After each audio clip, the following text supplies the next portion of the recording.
పేద కుటుంబం నుంచి వచ్చిన ఆయన స్వయం కృషితో ఎదిగారు. ఎంతో పెద్ద మనసుతో 3 ఏళ్ల కిందట చేపట్టిన నిత్యాన్నదాన కార్యక్రమం ఎప్పటికీ నిర్విరామంగా సాగుతుంది.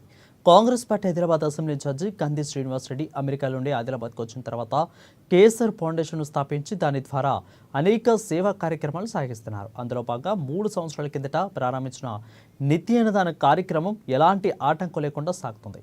పట్టణంలోని క్యాంపు కార్యాలయం ప్రజాసేవ భవనం వద్ద ప్రతిరోజు ఎంతో మంది ఆకలి తీర్చుతూ వారు ప్రశంసలు అందుకుంటున్నారు. అన్ని దానులకిలా అన్నదానం గొప్పది అనే నానుడిని నిజం చేస్తున్నారు. ఇక నిత్యాన్నదాన క్షేత్రానికి పలు ప్రాంతాల నుంచి వచ్చి ఇక్కడ ప్రజలు భోజనం చేసి వెళ్తున్నారు. మంచి ఆలోచనతో ఇలాంటి కార్యక్రమం నిర్వహించడం అభినందనీయమని కేసీఆర్కు నిండు మనసుతో అభినందనలు తెలియజేస్తున్నారు. గణపన పొత్తునువై వెలుగులు పంచుతవో, ఆకలి కడుపుకు మెతుకునువై ఆకలి తీర్చుతవో, పోరాటాల జెండనువై సమరం నడుపుతవో, భయం అంటే ఆ క్షణమే అన్నై కదులుతవో, బిగిసిన పిడికిలి నువ్వై ముందుకు దూకావు, ఆదిలాబాద్ క్షేమంకై అడుగులు వేశావు, కాంగ్రెస్ జెండా పట్టి కథన రంగం తొక్కినవు,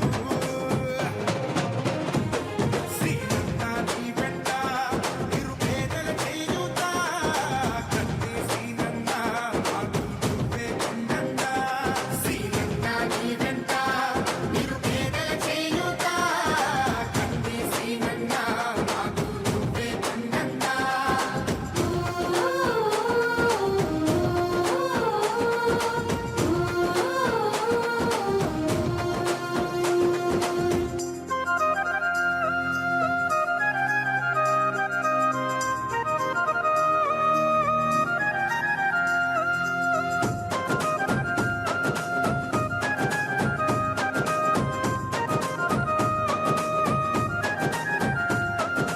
పోరాటానికి పొలికే కై పిడికిలి ఎత్తినవు, పేదల బ్రతుకుల మార్చుటకై పయనం గట్టినవు, పోరాటానికి పొలికే కై పిడికిలి ఎత్తినవు, పేదల బతుకులు మార్చుటకై పయనం కట్టినవు, ఉరిమే గురుమై నిలిచినవో సీనన్న, యమకాగడమైనావో కత్తి సీనన్న, ఊరు ఊరునా హోరు నువ్వై ఓ సీనన్న, గుండె గుండెను తట్టినావు కత్తి సీనన్న, కాంగ్రెస్ జెండా పట్టి కథన రంగం తొక్కినవు, పేదల గణపన పొత్తునువై వెలుగులు పంచుతవో, ఆకలి కడుపుకు మెతుకునువై ఆకలి తీర్చుతవో.